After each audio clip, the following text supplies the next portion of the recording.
It's Ramsey Dewey over here at the Extreme Fight Club in Shanghai, China. I don't know, every time I say Extreme Fight Club like that, it sounds less extreme for some reason. But we're going to show you some more ways to go directly from a takedown to a submission. So, he is reaching for an underhook. So I'm going to counter that underhook with a whizzer. I need to break his posture. So I'm going to pivot. And I'm going to reach over the head. He may or may not fall down on that pivot, but I've locked up a three-quarter Nelson. I'm grabbing the back of his head with my wrist. I'm grabbing my own wrist with my wrist. I still have this whizzer, and I'm going to roll him down here into knee mount where I can strike. But if I hold on a little tighter, I can actually armbar that arm. So he's reaching for the underhook. Right? I pivot, use my head, and I'm going to sit. Now I still have this arm. I can lock up a Kimura, or I can go straight to the armbar. There you go. Let's do that one more time. So again, a good way to set this up is from over-unders. I'm going to whizzer very tightly, pivot, pull down here, roll, kneel, sit on his head, grab this arm, into the armbar. Okay, let's do that up to speed. Try not to kneel down on the ground, right? So, as I'm going for this, if I have this collar tie, I like to set this up from a dirty boxing clinch with a collar tie. He's got an underhook. I counter with a whizzer here, okay? And I pivot and use my head to break his posture down. And also this pivot, all right? How does this work? If I rotate this way, he'll step with me. So you watch the feet there. Now, if I take a big pivot step, it's going to break his posture down if I use enough power. I'll rotate this hand to the top. I will rotate there, and now I'll sit straight down. Sorry about that. And then over the head. One more time. Full speed. Again. Turn this over. Three-quarter Nelson. Sit. Armbar. Let's use the front headlock as a takedown, and then use the position we end up in to set up some submissions. So there are lots of ways to break them down into a front headlock, this one, or a head and arm. And to get him on the floor, I'm going to drag and I'm going to swallow. Now this is a great position to set up some submissions. Right here, I can set up, say, Anaconda choke, lock up these legs, drive into them. Right, so we come over it, we grab something, we walk back and sprawl. So for the Anaconda, I can figure four here, walk over here, grab something with my legs and wrap my hips up into. Okay? A Darce, we're going to do that on the opposite side. So we can club them down here, get the head and arm, drag them down to the floor. This time I'm going to go under the armpit and then around the neck right here. Right? And what I'd like to do, roll him onto his side, because it's much easier to finish here. Get this figure four, sprawl on. Okay, let's do that all together. So again, clubbing or pummeling out of this position, feet under here. Now I'm rolling on my side just so you can see what the arm is doing. In a fight, I would be more like this. Move to the side, lock up a quarter Nelson, roll him on his side. I want this shoulder over his neck. So when I sprawl, this pressure goes into his carotid artery. Walk this up and sprawl. Now if you got a bigger guy, Stefan's a little bit of a bigger guy, or you have smaller arms, instead of the figure four, you can also use a gable grip. Here, let me demonstrate. This will probably work on Stefan because he's a little bit bigger guy. So I snap him down, sprawl out here, and now from here, sprawl, and there we go. It's going to be tight enough if he's got broad enough shoulders. Next, we also have a Peruvian necktie. So, yeah, it's a crazy submission, I know. We're going to drag him down. I'm going to get a grip on one side of his head. Okay, bring some stuff over on this side, bring this leg over here, and I'm going to sprawl. Essentially, his head is stuck between my hands and my legs. And there we go. One more time. So, back and down and sprawl. Right, bring this grip out here. I like to use the S grip for the Peruvian necktie. It just tends to stay in place pretty well. Step over, push and pull. Okay. Let's break down that front headlock a little bit. So if I want to break his posture, there are many ways to do it. If I just pull on him, I'm not going to have much success. But there's a concept, reciprocal stretching or reciprocal pulling, where I pull a little bit and release, pull a little bit and release. Much easier to do with two hands. Here, look up, right? So if I just pull on Stefan's head right here, he's really strong. But now look up, get really strong. If I pull and release and pull and release, it kind of looks like I'm shaking him. That can bring him down. But there's another method. Mark Schultz called this clubbing, which is basically grab, and climb on top of the guy like you're pulling on the rungs of a very weirdly shaped ladder. But it has the same effect. It's like pull, release, until we're in that front headlock. In this front headlock position, you might not notice, but I'm using an S grip. Why? To hide my fingertips. Because if I use a gable grip, here, pry my fingers apart, easy, right? If I use an S grip, now my fingertips are hidden, and now we can't pry them apart. So when I come over here, right, he might be fixated on these fingers, trying to get free, and while he's doing that, I drag him down to the floor. While we're down here, now I can lock up this crucifix, and then from a crucifix, we can lock up, so many submissions. So this, it looks like a backwards Kimura.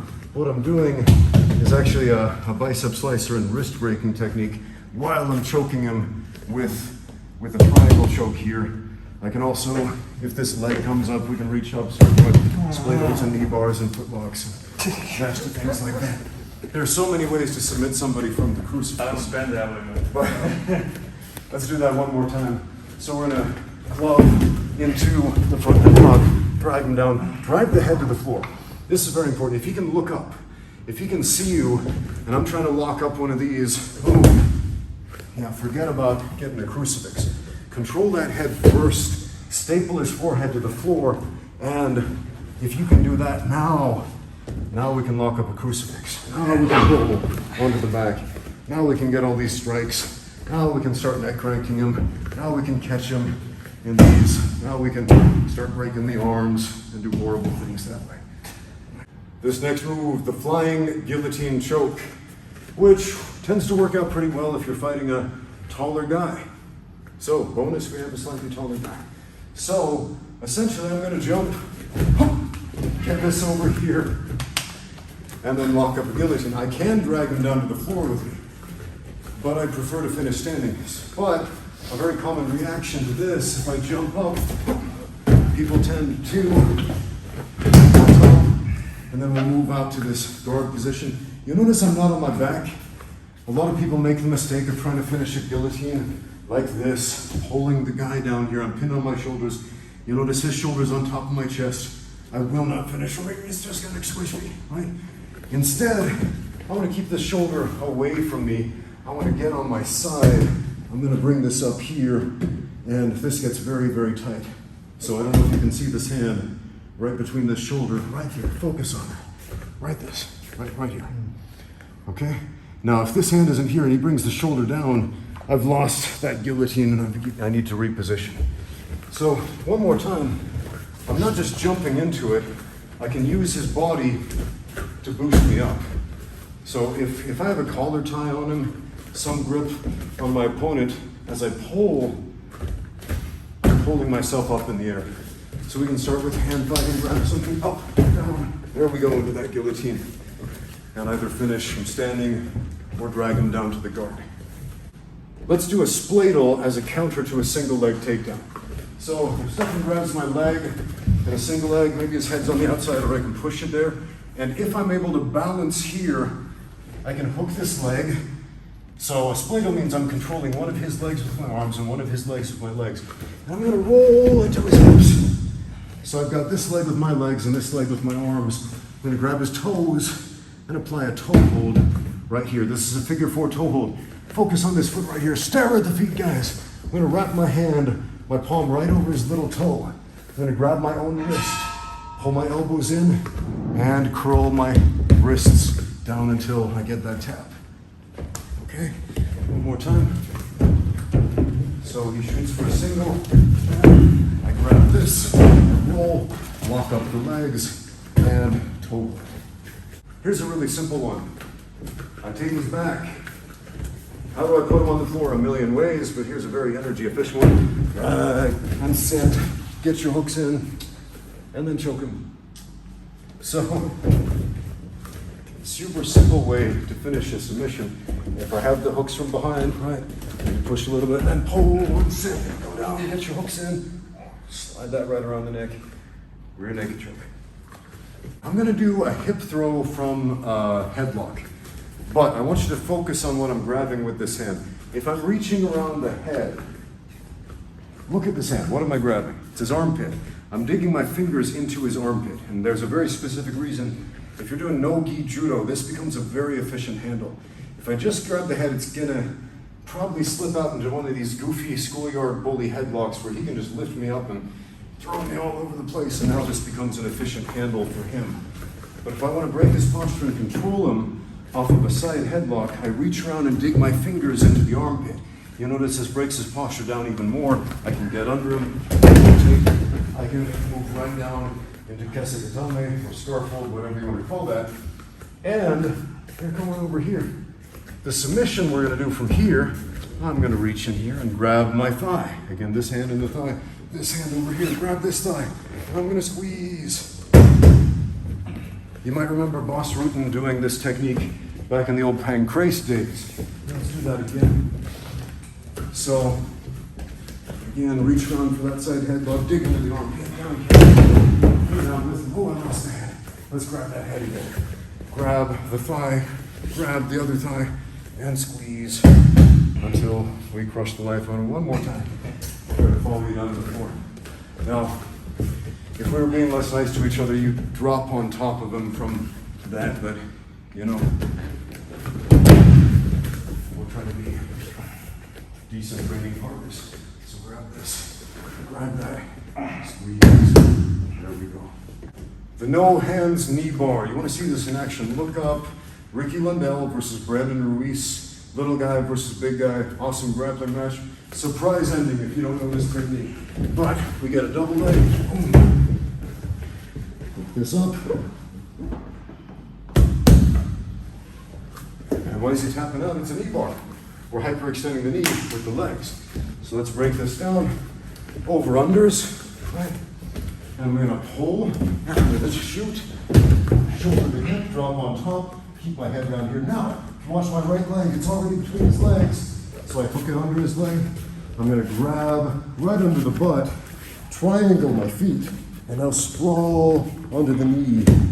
Hyperextend that. Sometimes when you're in this position, the guy will start rolling over to this side here, Stefan, do like a gator roll that side. And sometimes that can allow him to escape. So here's how we control him even more. Okay. So, shoot. I lock this up now.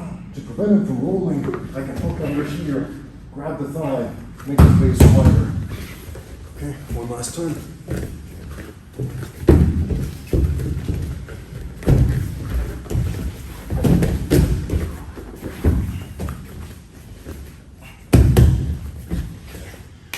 No hands knee bar.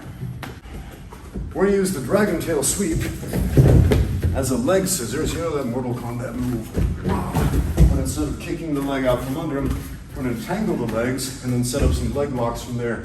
So control the hands, drop onto it.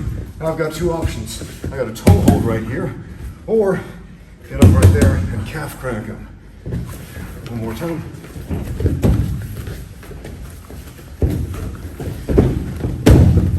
Control this, toe hold. This next one is also cheating a little bit because I'm not going directly from the takedown to the submission, but they are pretty close. I'm going to do an arm drag for a takedown, right? And there are many options I have from this takedown. If you don't know arm drags like this, study Marcelo Garcia. He used them a lot in competition, but we're gonna grab the arm right here, and I'm gonna pull this to the outside of my body, throw myself down, and pick up this leg on the way up. Now, generally people won't fall belly down completely. They'll try to stay on top. They'll try to be the guy on top. So when this happens, we can start setting up leg locks and other fun things like that. Let's go all the way to everybody's favorite pro wrestling move, the Boston Crab. So we're gonna arm drag, we're gonna grab this, we're gonna elevate, he's gonna rotate, we're gonna step right into the Boston Crab. What better way to end a YouTube video than the Boston Crab, right? If you get caught with the Boston Crab in an MMA fight, maybe it's time to hang up the gloves, I don't know. Thank you for watching. Now get out there and train. This video is brought to you by xmartial.com, serving your needs beyond just no-gi Brazilian Jiu-Jitsu. Now, find brand new equipment for mixed martial arts, kickboxing, Muay Thai, wrestling, and more at xmartial.com. As always, use my code Ramsey10 for 10% off everything on the website. Once again, that's xmartial.com.